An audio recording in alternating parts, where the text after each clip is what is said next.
Hello students, Pallav physics के amazing platform पे आपका स्वागत है। तो एक बार फिर से हम आ गए हैं law of thermodynamics H C Verma के कुछ न्यूमेरिकल्स लेके। तो क्वेश्चन नंबर 7 से 12 हमने ऑलरेडी कर रखा है। अगर आपने वो नहीं देखा तो आप यूट्यूब पे जाएं और टाइप करें Pallav physics H C Verma law of thermodynamics, तो आपको वहाँ पे ये न्यूमेरिकल्स क्वेश्चन नंबर 7 से क्वेश्चन नंबर 12 का मिलेगा। तो 13 से आगे बढ़ते हैं। क्वेश्चन नंबर 13 क्या कह रहा है? A gas is taken along the path A B. ये दिख रहा होगा, ये मैंने दिखा रखा है यहाँ फिगर में। ये ए बी पाथ के अलोंग गैस को ले जाया जा रहा है। If 70 calorie of heat is extracted from the gas in the process, तो गैस एक्सट्रैक्ट, इतना हीट एक्सट्रैक्ट किया जा रहा है इस गैस से, इतना हीट एनर्जी। तो calculate the change in internal energy. Internal energy में चेंज कितना होगा ये पूछा गया है। तो क्या दे रखा है? दे रखा है Q जो एक्सट्रैक्ट कर लिया गया वो कितना है? वो है 70 कैलोरी। और हीट जब एक्सट्रैक्ट किया जाता है गैस से तो उसको साइन का भी ध्यान रखते हैं उस केस में। तो यहाँ पे एक्सट्रैक्शन है तो यहाँ पे लिखेंगे नेगेटिव। इतना हीट एक्सट्रैक्ट किया गया है, ये नेगेटिव साइन यही दिखा रहा है यहाँ पे। तो इसको अगर जूल में कन्वर्ट कर लें तो -70 इंटू 4.2, एक कैलोरी में 4.2 जूल होता है।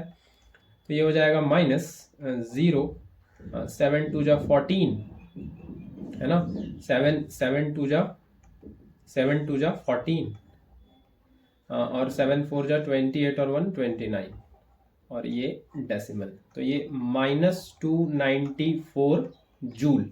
ये इतना हीट एक्सट्रैक्ट किया गया है गैस से। तो निकालना क्या है? Change in internal energy. तो Q होता है डेल्टा U प्लस W। ये कहाँ से? From first law of thermodynamics. First law of thermodynamics से ये होता है, नहीं, फर्स्ट लॉ ऑफ थर्मोडायनेमिक्स से ये होता है। तो इसी को यूज कर लेंगे।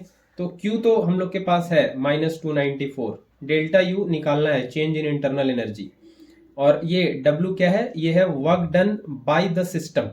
ये क्या है? Work done by the system. Delta U change in internal energy और Q क्या है? Heat given to the system. तो यहाँ एक्सट्रैक्टेड है तो नेगेटिव साइन के साथ लिखेंगे, ठीक है। और उसी तरह से यहाँ पे एक बात और ध्यान रखें कि ये हीट एक्सट्रैक्टेड है, ये सिस्टम से निकाला गया है। तो ये कब होता है? ये जब होता है, ये तब होता है जब work is done on the system. तो हीट एक्सट्रैक्टेड है तो सिस्टम पे वर्क किया जा रहा है। अगर हीट सप्लाइड है तो सिस्टम के द्वारा वर्क किया जा रहा है। ये बात आपको ध्यान रखना है। क्यू सप्लाइड या क्यू गिवन या क्यू एब्जॉर्ब्ड, इसमें होता है work done by the system. और इसमें वर्क डन पॉजिटिव आता है। फिर यहां पे हीट एक्सट्रैक्टेड है तो वर्क डन कैसा आएगा? ये आएगा नेगेटिव। अब देख लीजिए, अभी वर्क डन नेगेटिव आएगा, अभी हम लोग कैलकुलेट करते हैं। तो ये volume versus pressure PV curve है, यहां से वर्क डन निकाल सकते हैं। कैसे निकालेंगे? तो ये कर्व है मेरा ए बी, तो वर्क डन कैसे निकालते हैं? Area under PV curve. तो एरिया क्या है तो वो पहले देख लें। तो एरिया यही होगा। यहाँ पे थोड़ा फिर उल्टा काम है, वॉल्यूम इधर है वाई एक्सिस पे और प्रेशर इधर है एक्स एक्सिस पे। तो एरिया अंडर कर्व, तो ये वाला एरिया जो आपको दिख रहा है, ये है ना, ये एरिया है, एरिया अंडर कर्व ये वाला, क्योंकि यहाँ पे उल्टा कर दिया है, वॉल्यूम को लेके चले गए हैं वाई एक्सिस पे, इधर है वॉल्यूम। तो ये होता है area under curve, volume axis के साथ ये कितना एरिया है ये, ठीक है। तो ये कैसा दिख रहा है? ये ट्रेपीजियम जैसा दिख रहा है। ये दो पैरेलल साइड है, एक ये और एक ये, और इसका हाइट ये हो गया, इसका हाइट कितना हो जाएगा? 250 और 100 का जो डिफरेंस होगा वही हाइट हो जाएगा। पैरेलल साइड क्या है? एक ये इतना वाला, ये कितना डिस्टेंस है? ये है 200 और ये बड़ा वाला है ना, ये बड़ा वाला, ये पूरा यहाँ से यहाँ तक, यहाँ से लेके यहाँ तक बी तक, ये कितना है? ये 500। यही तो है, ये 200 और ये 500। तो ये हो गया पैरेलल साइड 500 200 और ये हाइट हो गया। तो ये हाइट कह सकते हैं। और ये हाइट कितना है, इसको दूसरे कलर से दिखाएं तो इसके हाइट जो हो जाएगा कितना, 250 में 100 माइनस करेंगे तो ये 150, ये हो जाएगा हाइट। ठीक है, तो फटाफट से लगा लें। तो वर्क डन ये क्या हो जाएगा, एरिया अंडर पीवी कर्व।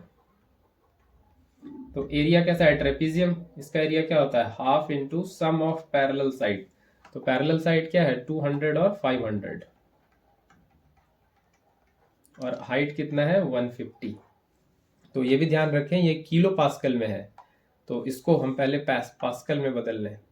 ठीक है, ये क्या करें, ये इसको हम इरेज करते हैं, इसको बदलने पहले किलो पास्कल से पास्कल में। ठीक है, और ब्लैक कलर पे वापस आते हैं, इसको बदलने पास्कल पे। और हाइट कितना है, 150, 250 में 150 माइनस हुआ, वो क्या है, ये सीसी दिया हुआ है, ये पहले ही बता रखा है मैंने। सीसी मतलब सेंटीमीटर क्यूब, क्यूबिक सेंटीमीटर। तो इसको जब मीटर क्यूब में कन्वर्ट करते हैं तो ये 10 पे पावर -6 मीटर क्यूब होता है। तो इसको बदल लेते हैं, ये हो जाएगा 10 पे पावर -6 मीटर क्यूब। ये आ जाएगा वर्क डन। ठीक है, ये क्या आ जाएगा, वर्क डन।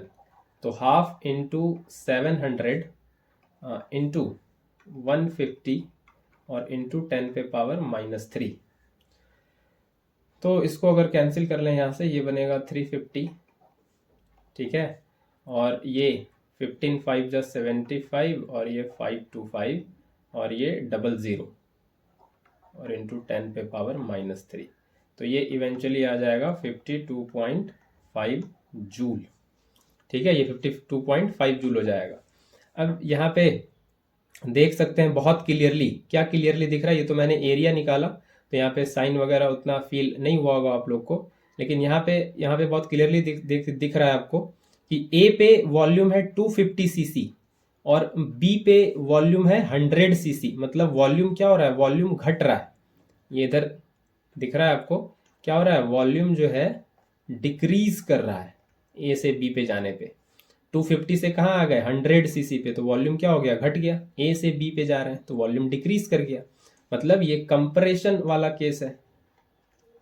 तो कंप्रेशन में वर्क डन क्या आता है, नेगेटिव। तो यहाँ पे भी हम लोग वर्क डन कैसा लेंगे, नेगेटिव। तो ये एरिया वाइज तो ठीक है, ये आ गया, लेकिन इसको हम लोग लिखेंगे -52.5 जूल, नेगेटिव वर्क होगा। ठीक है, तो अब हम लोग इसको यूज कर लेते हैं फर्स्ट लॉ ऑफ थर्मोडायनेमिक्स को। तो ये बनेगा Q equals to delta U plus W. Q कितना है, -294, डेल्टा U फाइंड करना है, और W कितना है, -52.5। तो डेल्टा U आ जाएगा -294 प्लस 52.5, तो ये आ जाएगा -241.5, ये इतना जूल है। तो ये है चेंज इन इंटरनल एनर्जी। तो इंटरनल एनर्जी में भी चेंज क्या आ रहा है, नेगेटिव।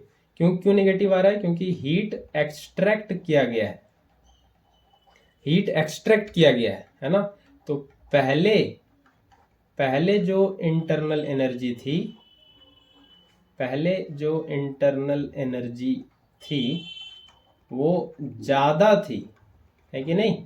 हीट एक्सट्रैक्ट कर लिया, और आफ्टर हीट एक्सट्रैक्टेड ये इंटरनल एनर्जी क्या हो गई, ये हो गई कम। बाद में हीट एनर्जी एक्सट्रैक्ट कर लिए तो इंटरनल एनर्जी कम हो गया। तो इंटरनल एनर्जी यही तो होता है, फाइनल माइनस इनिशियल। तो फाइनल कम है और इनिशियल ज़्यादा है, तो कम माइनस ज़्यादा करेंगे तो क्या होगा, माइनस साइन के साथ जो आना है वो आएगा। तो यहाँ पे भी उसी तरह से माइनस साइन के साथ ये आ रहा है। ठीक है, तो ये था क्वेश्चन नंबर 1। आई होप समझ आया होगा आपको। आगे बढ़ते हैं, अगले क्वेश्चन पे चलते हैं। क्वेश्चन नंबर 14 देखते हैं सॉल्यूशन। तो क्या कर रहा है क्वेश्चन नंबर 14, सबसे पहले कर रहा है इंटरनल एनर्जी एक गैस का दिया हुआ है, ये U इक्वल्स टू 1.5 PV ये दे रखा है इंटरनल एनर्जी। उसके बाद कह रहा है कि गैस एक्सपेंड कर रहा है, कहाँ से कहाँ, इतने वॉल्यूम से इतने वॉल्यूम पे। तो V1 पहला वॉल्यूम क्या है, 100 सेंटीमीटर क्यूब, तो इसको मीटर क्यूब कर लें 100 इंटू 10 पे पावर -6। अगला वॉल्यूम दे रखा है 200 सेंटीमीटर क्यूब, तो इसको कर लें 200 इंटू 10 पे पावर -6 मीटर क्यूब। तो अगेंस्ट कांस्टेंट प्रेशर, ये कितना कांस्टेंट प्रेशर है, प्रेशर कांस्टेंट है 1 इंटू 10 पे पावर 5 पास्कल, मतलब 10 पे पावर 5 पास्कल। ये है कांस्टेंट प्रेशर। प्रेशर कैसा है, कांस्टेंट। कांस्टेंट प्रेशर पे वॉल्यूम बदला जा रहा है, तो ये कैसे कह सकते हैं इसको, ये आइसोबैरिक प्रोसेस ऐसा कुछ है, कह सकते हैं इसको। ठीक है, तो आइसोबैरिक प्रोसेस में वर्क डन क्या हो जाएगा, वर्क डन सीधा सीधा P डेल्टा V। तो P कितना है 10 पे पावर 5 पास्कल। वॉल्यूम में कितना चेंज आया, V2 माइनस V1। तो 10 पे पावर 5 पास्कल, V2 कितना है 200 माइनस 100 और इंटू 10 पे पावर -6, ये भी ध्यान रखना है। तो ये आ गया 100 और 10 पे पावर 5, 10 पे पावर -6, ये हो जाएगा 1/10, 10 पे पावर -1 1/10, और ये बन जाएगा 10 जूल। तो ये वर्क डन आ रहा है इस प्रोसेस में, तो ये वर्क डन आ गया। अब हम लोग इवेलुएट कर लेते हैं चेंज इन इंटरनल एनर्जी, क्योंकि क्या निकालना है, हीट। तो हीट निकालने के लिए चेंज इन इंटरनल एनर्जी और वर्क डन पता होना चाहिए। तो चेंज इन इंटरनल एनर्जी निकालें, तो U, ये एक इक्वेशन दे रखा है 1.5B, तो U1 या U इनिशियल कह दें, तो ये क्या होगा 1.5, प्रेशर तो कांस्टेंट है, V1 पहले वाला वॉल्यूम, ठीक है, और U फाइनल बाद वाला, ये क्या हो जाएगा 1.5P V2 बाद वाला। तो चेंज इन इंटरनल एनर्जी क्या होगा, U final minus U initial, और ये है 1.5P V2 minus 1.5P V1। तो 1.5 कॉमन, P कॉमन और V2 माइनस V1। तो ये 1.5 प्रेशर कितना है 10 पे पावर 5 पास्कल, वॉल्यूम कितना है 200 माइनस 100 इंटू 10 पे पावर -6। ठीक है, इतना आया।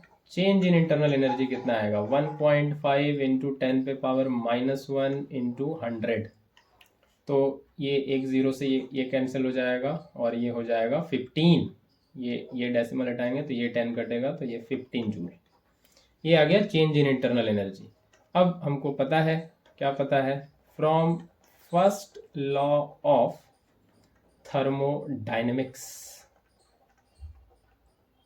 क्या पता है, ये होता है Q equals to delta U plus W। Q निकालना है, डेल्टा U कितना आया 15, और वर्क डन कितना आ गया है 10 जूल, 10 जूल। तो ये कितना हो गया 25 जूल, और यही है आपका आंसर। ठीक है, ये आ गया। ये क्वेश्चन भी इजी कह सकते हैं इसको, नहीं इस क्वेश्चन को भी क्या कह सकते हैं, आसान। नहीं सर बहुत भारी था, आसान था भाई। आइए 15 नंबर पे अब बात करें आगे। तो गैस इनक्लोज्ड है एक सिलिंड्रिकल वेसल में, और वो सिलिंड्रिकल वेसल फिटेड है विद अ फ्रिक्शनलेस पिस्टन। तो ये पहले एक सिलेंडर जैसा इसको समझ लें, ठीक है, ये कुछ इस तरह से सिलेंडर जैसा मामला है, और इसमें गैस इनक्लोज है ना। ये मैंने क्वासी स्टैटिक प्रोसेस में भी ये सब पढ़ा रखा है, आप लोग थोड़ा देख सकते हैं जाके। तो ये गैस इसमें इनक्लोज्ड है, ठीक है, और ये इसके ऊपर पिस्टन है। इसके ऊपर क्या है, इसके ऊपर है पिस्टन, ये पिस्टन है इसके ऊपर, ठीक है। और gas is slowly heated for some time, कुछ देर के लिए गैस को हीट किया जा रहा है, और during the process 10 joule of heat is supplied. तो हीट कितना सप्लाई किया गया है 10 जूल, और इतना हीट सप्लाई करने से पिस्टन मूव आउट, ये पिस्टन बाहर आ गया कितना 10 सेंटीमीटर। तो पिस्टन का डिस्प्लेसमेंट कह सकते हैं, पिस्टन का डिस्प्लेसमेंट, इसको x से दिखा दें, x is the displacement of piston. ये कितना है 10 सेंटीमीटर, यानी कि 0.1 मीटर। तो क्वेश्चन है find the increase in internal energy of the gas. तो क्या इवेलुएट करना है, delta U। Area of cross section of the cylinder, area of cross section दे रखा है, कितना है 4 सेंटीमीटर स्क्वायर, यानी कि इसको लिख सकते हैं 4 इंटू 10 पे पावर -4 मीटर स्क्वायर। और एटमॉस्फेरिक प्रेशर PATM, एटमॉस्फेरिक, ये कितना है 100 किलो पास्कल है, तो इसको 10 पे पावर 3 कर दें और इसको बना लें 10 पे पावर 5 पास्कल। ये सारा कुछ दे रखा है। तो इवेलुएट करना है चेंज इन इंटरनल एनर्जी। तो हम लोग को क्या पता है, हम लोग को पता है from first law of thermodynamics. Thermodynamics के पहले लॉ से क्या पता है, ये पता है कि जितना भी हीट एनर्जी हम देते हैं वो किस में खर्च होता है, इंटरनल एनर्जी बढ़ाने में और work done by the gas करने में। तो work done by the gas और थोड़ा इंटरनल एनर्जी चेंज करने में इसमें होता है। तो क्या क्या मेरे पास है, तो Q है 10 जूल, ठीक है। निकालना क्या है चेंज इन इंटरनल एनर्जी, ये निकालना है। तो और क्या पता चल जाए, W पता चल जाए तो हम लोग निकाल सकते हैं। तो यहाँ से हम लिख ही लें delta U Q minus W, ये निकालना है। Q मेरे पास है 10 जूल, W ये पता नहीं है, ये इवेलुएट करना पड़ेगा। तो आइए W इवेलुएट करें, है ना, धमाल वाला W नहीं, ये वाला W, वर्क डन वाला W। तो कितना है W, कैसे निकालेंगे W, तो ये गैस है ना, गैस को हीट किया गया है, गैस को हीट किया गया है, हीट सप्लाई दिया गया है, जिससे जिससे गैस का इंटरनल एनर्जी बढ़ा, है ना, और ये प्रेशर भी बढ़ेगा। नहीं, इंटरनल एनर्जी टेम्परेचर का फंक्शन होता है और प्रेशर टेम्परेचर पे डिपेंड करता है। तो जैसे इसको हीट मिलेगा ये क्या करेगा, ये इसको ऐसे बाहर की तरफ धक्का लगाएगा और जिसकी वजह से पिस्टन ऊपर मूव करेगा। नहीं, ये गैस प्रेशर लगाएगा और पिस्टन किधर मूव करेगा, आउटवर्ड, बाहर की तरफ। और एट द सेम टाइम इस पे एटमॉस्फेरिक प्रेशर भी है। कौन सा प्रेशर है, एटमॉस्फेरिक प्रेशर भी है। अब यहाँ एक वर्ड को जरा गौर से समझिए और पढ़िए कि ये हम लोग पढ़े भी हैं क्वासी स्टैटिक प्रोसेस में, और ऐसा ही प्रोसेस हम लोग को पढ़ना है, नहीं तो हम थर्मोडायनेमिक वेरिएबल को ठीक से डिस्क्राइब नहीं कर पाएंगे वैसे स्टेट के लिए। तो गैस को स्लोली हीट किया गया है ना, गैस को स्लोली हीट किया जा रहा है। तो क्वासी स्टैटिक प्रोसेस के मुताबिक गैस के अंदर जो प्रेशर डेवलप होगा जिसकी वजह से ये पिस्टन को धक्का लगाएगा और ये पिस्टन मूव करेगा आगे, और यहाँ किया भी है 10 सेंटीमीटर या 0.1 मीटर। तो ये प्रेशर कितना होगा, ये गैस के अंदर जो प्रेशर है ये कितना होगा प्रेशर जिससे ये मूव करेगा। तो क्वासी स्टैटिक प्रोसेस कहता है, और वही प्रोसेस हम लोग को पढ़ना है, नॉन इक्विलिब्रियम स्टेट वाला नहीं पढ़ना है। तो क्वासी स्टैटिक प्रोसेस ये कहता है कि ये प्रेशर उतना ही होगा जिससे कि ये पिस्टन का एक्सेलरेशन ना हो बहुत ज्यादा, पिस्टन का एक्सेलरेशन ना हो बहुत ज्यादा। वो मूव भी जो कर रहा है 10 सेंटीमीटर, वो काफी धीमे, है ना, काफी धीमे मूव कर रहा है। इसको कहते हैं इनफाइनाइटली स्लो, इनफाइनाइटली स्लो, काफी धीमे मूव कर रहा है, ठीक है। और जब ये इनफाइनाइटली स्लो मूव करता है तो उस केस में ये प्रेशर जो बाहर का एटमॉस्फेरिक प्रेशर है, लगभग गैस का प्रेशर भी उतना होना पड़ेगा, तभी ये इनफाइनाइटली स्लो मूव करेगा। नहीं, तो क्वासी स्टैटिक प्रोसेस में हमने पढ़ भी रखा है कि प्रेशर का जो डिफरेंस है गैस के अंदर का, सिस्टम का प्रेशर सराउंडिंग के प्रेशर से बहुत ज्यादा वेरी ना करे, वो इनफाइनाइटेसिमली स्मॉल हो। उसके लिए क्या वर्ड यूज करते हैं, इनफाइनाइटेसिमली स्मॉल, काफी कम हो, और टेम्परेचर का भी डिफरेंस काफी कम हो सिस्टम का और सराउंडिंग का। तो तभी ये क्वासी स्टैटिक प्रोसेस रह पाएगा, नहीं तो बहुत सारे नॉन इक्विलिब्रियम स्टेट से गुजरेगा, और उस केस में हम प्रेशर डिफरेंस, प्रेशर सिस्टम का, टेम्परेचर, वो फिर नहीं बता पाएंगे सही। तो सिस्टम को ऐसे मूव कराना है कि वो नॉन इक्विलिब्रियम स्टेट में ना जाए, हमेशा इक्विलिब्रियम स्टेट में बना रहे। तो इन दैट केस गैस का भी जो प्रेशर होगा, प्रेशर ऑफ गैस, वो लगभग कह सकते हैं कि वो एटमॉस्फेरिक प्रेशर जितना ही होना पड़ेगा, ज़्यादा डिफरेंस ना हो। तो इसको हम लोग यहाँ पे ले सकते हैं 10 पे पावर 5 पास्कल गैस के प्रेशर को, ठीक है। और कितने एरिया पे धक्का लगा रहा है, ये एरिया दे रखा है 4 इंटू 10⁻⁻⁴ मीटर स्क्वायर। तो फोर्स कितना डेवलप हो रहा है, तो फोर्स अगर निकाल लें तो ये होता है pressure of the gas into area. तो प्रेशर कितना है 10⁵ और एरिया कितना है 4 इंटू 10⁻⁻⁴। तो ये हो जाएगा 4 इंटू 10⁻1 और ये हो जाएगा 40 न्यूटन। तो अब ये फोर्स है और डिस्प्लेसमेंट ये कितना हुआ है 0.1 मीटर। तो क्या हम वर्क डन बता सकते हैं, अब क्या हम work done by the gas बता सकते हैं? बिल्कुल बता सकते हैं। एफ और डॉट एक्स, फोर्स भी उधर डिस्प्लेसमेंट भी उधर, सेम डायरेक्शन में, सीधा सीधा इसको कह सकते हैं एफ एक्स कॉस 0 डिग्री, है ना। गैस प्रेशर फोर्स भी इधर लगा रहा है और डिस्प्लेसमेंट भी इधर हो रहा है, पिस्टन ऊपर जा रहा है इसी डायरेक्शन में, आउटवर्ड जा रहा है, फोर्स भी आउटवर्ड लग रहा है। तो फोर्स कितना आया 40 न्यूटन और डिस्प्लेसमेंट कितना है 0.1 मीटर, तो ये हो जाएगा 4 जूल। तो ये work done by the gas आ रहा है। ठीक है, आई होप मैंने बहुत अच्छे से समझाने की कोशिश की है। तो ये क्यों हो जाता है गैस के प्रेशर के बराबर, ये आपको अब डेफिनेटली समझ आया होगा। तो यहाँ पे हम लोग रख सकते हैं आराम से 4 जूल और ये आ जाएगा 6 जूल। तो ये हो जाएगा चेंज इन इंटरनल एनर्जी, है ना, चेंज इन इंटरनल एनर्जी। तो यहाँ पे कुछ लोग पूछते हैं कि ये सर गैस का प्रेशर कैसे हुआ ये एटमॉस्फेरिक प्रेशर के बराबर। तो वही बात है, इसका रीजन वही है ना, क्वासी स्टैटिक प्रोसेस के साथ हम लोग डील कर रहे हैं। ये इस प्रोसेस में जो है सिस्टम हमेशा इक्विलिब्रियम में बना होता है, नॉन इक्विलिब्रियम स्टेट में नहीं जाता, है ना। और प्रेशर का डिफरेंस सिस्टम का, जो आपका गैस है यहाँ पे, और सराउंडिंग का डिफरेंस ऑफ प्रेशर जो है वो इनफाइनाइटेसिमली स्मॉल, काफी छोटा, जितना आप सोच रहे हैं उससे भी कम, इनफाइनाइटेसिमली स्मॉल।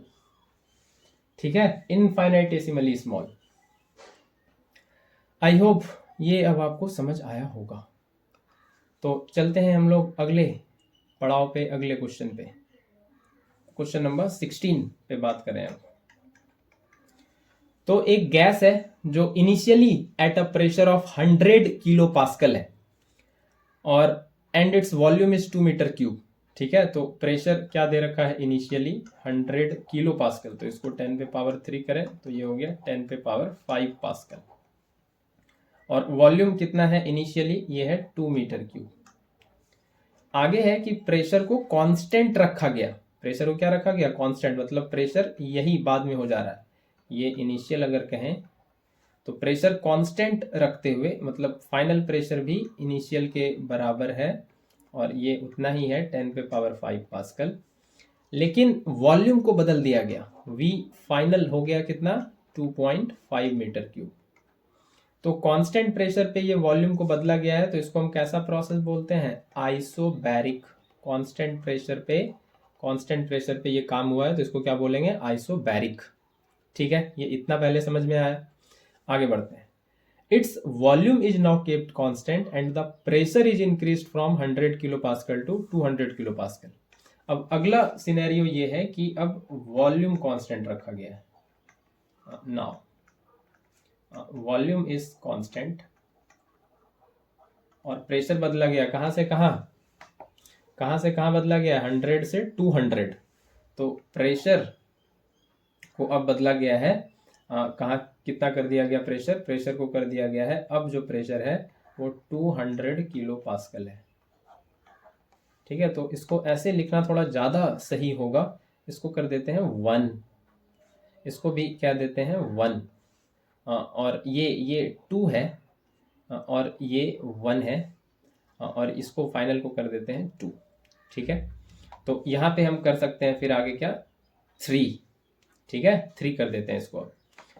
तो ये 3 हो गया और अब क्या है आगे वॉल्यूम केप्ट कांस्टेंट, तो वॉल्यूम को कांस्टेंट रखा गया है अभी भी। तो तीसरे केस में वॉल्यूम कितना है V2 के बराबर है, मतलब 2.5 मीटर क्यूब के बराबर। ठीक है, ये the gas is brought back to its initial state and the pressure varying linearly with volume. How much heat was supplied or extracted from the gas in the complete cycle. तो चलिए पहले इसका cycle क्यों ना हम लोग बना लें, इसका पहले क्यों ना साइकिल बना लें, जिससे बात पूरी क्लियर हो जाएगी। तो ये प्रेशर वर्सेस वॉल्यूम कर्व बना लेते हैं। तो सबसे पहला केस क्या है, प्रेशर कांस्टेंट है और वॉल्यूम बदला जा रहा है, तो प्रोसेस कैसा हो गया, आइसोबैरिक। तो प्रेशर को रखते हैं कांस्टेंट, कोई एक पॉइंट ले लेते हैं, यहाँ पे प्रेशर कांस्टेंट है और कितना वैल्यू है 110⁵ पास्कल। ये प्रेशर यहाँ पे, ये कांस्टेंट प्रेशर पे क्या हो रहा है, सबसे पहले वॉल्यूम बदल रहा है और 2 से 2.5, तो इसको ऐसे बना लें, है ना। यहाँ पे वैल्यू कितना है 2 मीटर क्यूब और यहाँ पे वैल्यू कितना है 2.5 मीटर क्यूब, ये वॉल्यूम मीटर क्यूब में है, ठीक है। ये प्रेशर मेरा पास्कल में है।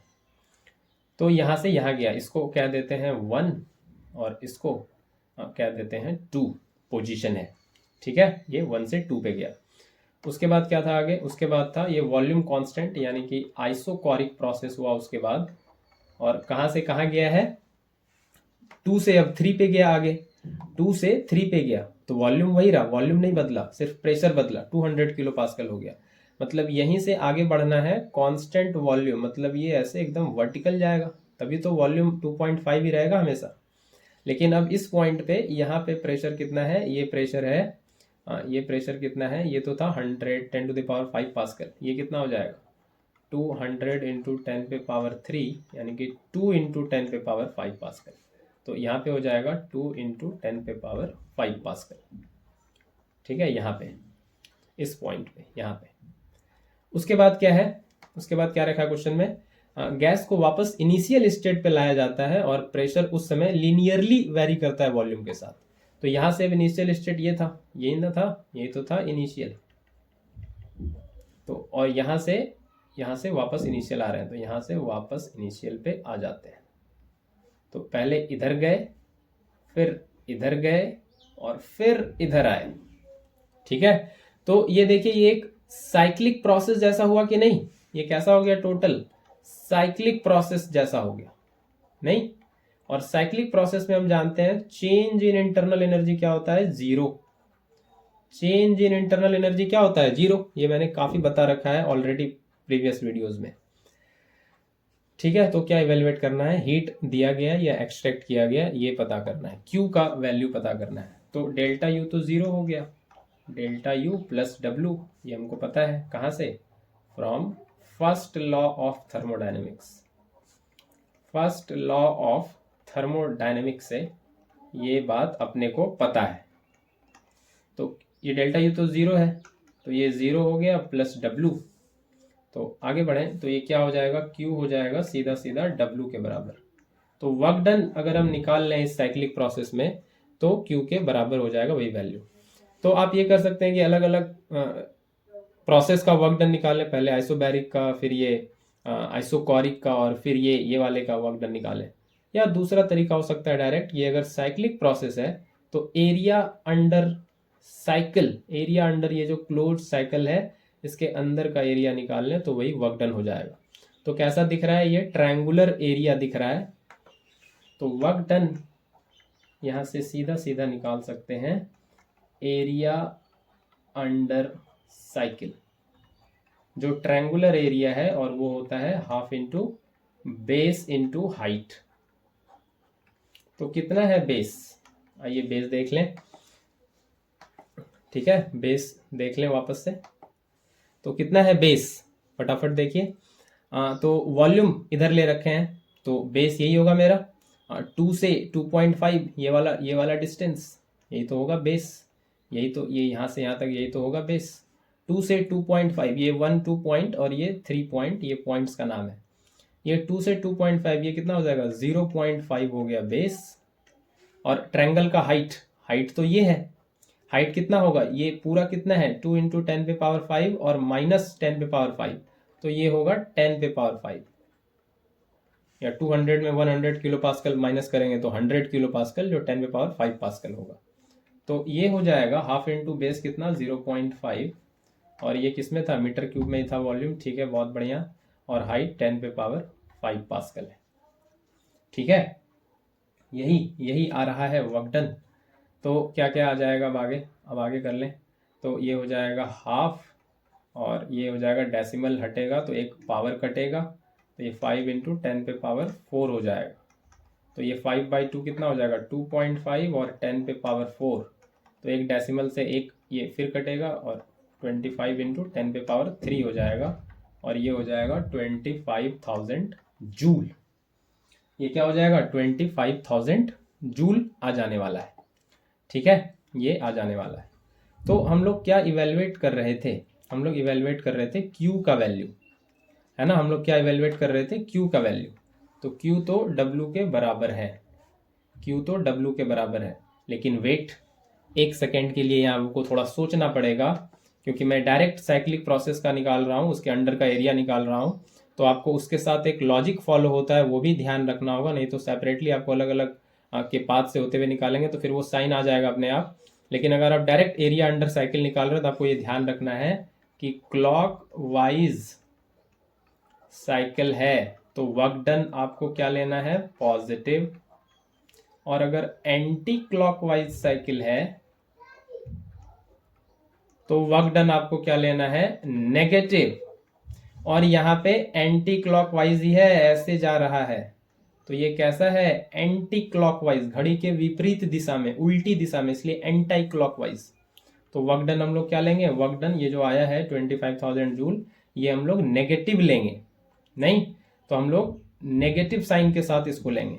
तो Q equals to work done तो है, लेकिन वर्क डन क्या लेना है नेगेटिव, यानी कि -25,000 जूल।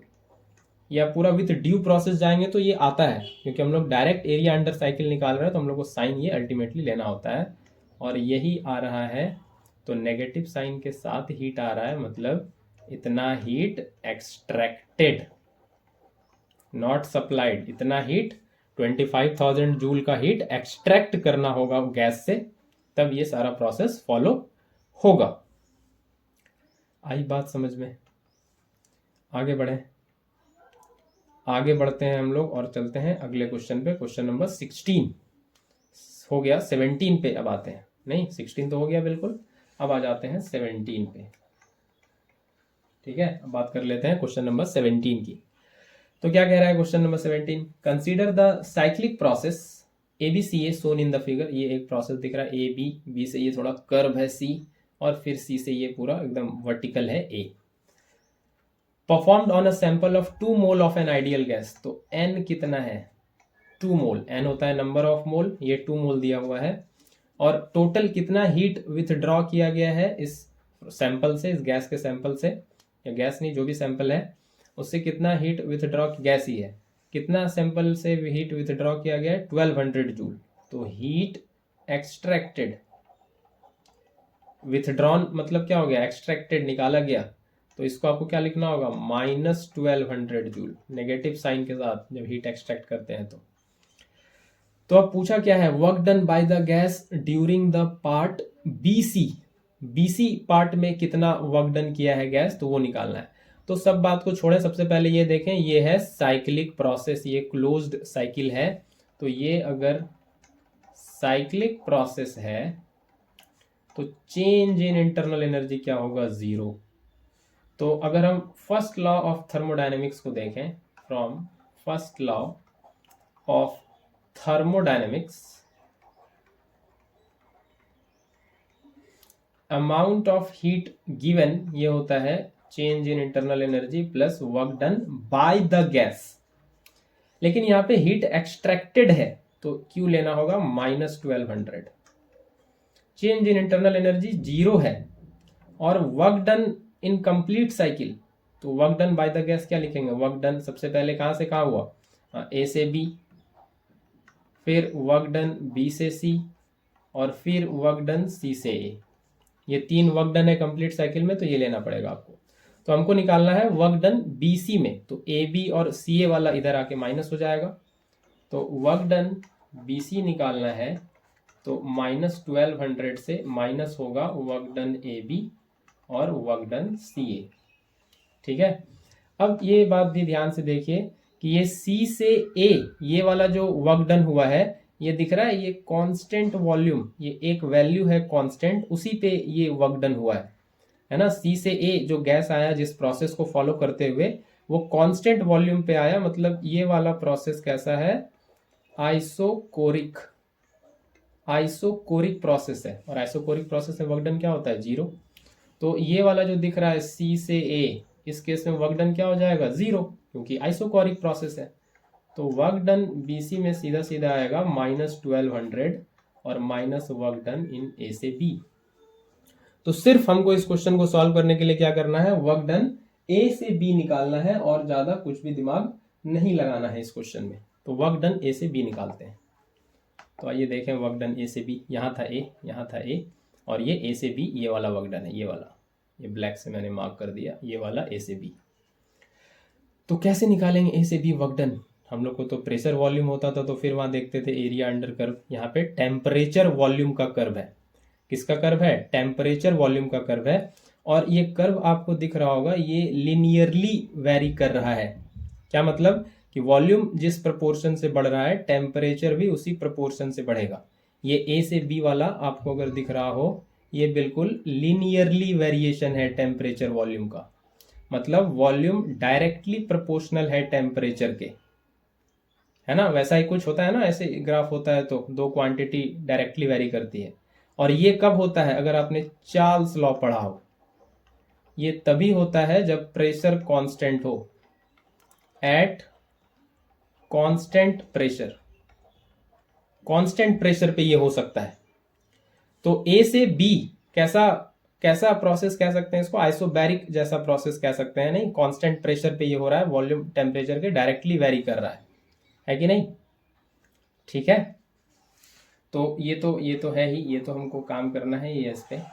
तो हम वर्क डन AB ये निकालना मेरा मकसद है। तो A से B वाले पाथ को देखें फिर से, तो A के कॉरेस्पॉन्डिंग, A पॉइंट के कॉरेस्पॉन्डिंग जो टेम्परेचर है वो कितना है, 300 केल्विन, और B पॉइंट के कॉरेस्पॉन्डिंग जो टेम्परेचर है वो है 500 केल्विन। ठीक है, और आइडियल गैस इक्वेशन से हम लोग जानते हैं, क्या जानते हैं कि PV इक्वल्स टू nRT। अब VV, NV constant, RV constant और PV कांस्टेंट। तो ग्राफ भी कैसा है, टेम्परेचर और वॉल्यूम का वेरिएशन वाला ग्राफ है। तो इसको अगर हम डिफरेंशिएट करें इस इक्वेशन को, तो हम लोग लिख सकते हैं P delta V equals to NR delta T, क्योंकि और बाकी तो कांस्टेंट और नहीं वेरी कर रहा, P वेरी नहीं कर रहा, NR वेरी कर नहीं सकता। कांस्टेंट प्रेशर पे हुआ है A से B वाला काम। ठीक है, तो वर्क डन, अगर हम वर्क डन निकाल रहे हैं A से B, तो हम क्या लिख सकते हैं, आइसोबैरिक वाले प्रोसेस का फॉर्मूला पता है, P डेल्टा V, और ये हम लिख सकते हैं क्योंकि प्रेशर का कुछ इंफॉर्मेशन यहाँ नहीं है, वॉल्यूम के बारे में भी कुछ आइडिया नहीं है, तो हमको ये यूज़ करना होगा NR डेल्टा T, क्योंकि ये इसके बराबर होता है।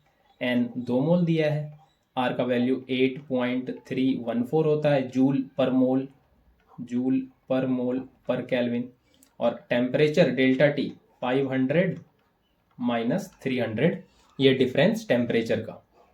ठीक है, तो ये वर्क डन आ रहा है 2 इंटू 8.314 इंटू 200, ये इतना जूल ये वर्क डन आ रहा है। तो उसी को यहाँ पे कॉपी पेस्ट करें, तो वर्क डन BC ये आ जाएगा -1200 माइनस 2 इंटू 8.314 इंटू 200, और इसको सॉल्व करके आता है कितना, ये आता है -45, है ना, 45, इसको सही कर लें, ये 2 नहीं, ये आता है सॉल्व करके -4520 इतना जूल आता है आंसर। तो ये वर्क डन हो जाएगा BC वाले पार्ट में, BC वाले पार्ट में ये वर्क डन हो जाएगा। आई होप इतना आपको समझ आया होगा। ठीक है, तो आज के लिए इतना रखते हैं, फिर मिलेंगे नए लेक्चर में, नए टॉपिक के साथ, नए न्यूमेरिकल के साथ, नए कुछ थ्योरी के साथ। Thank you very much.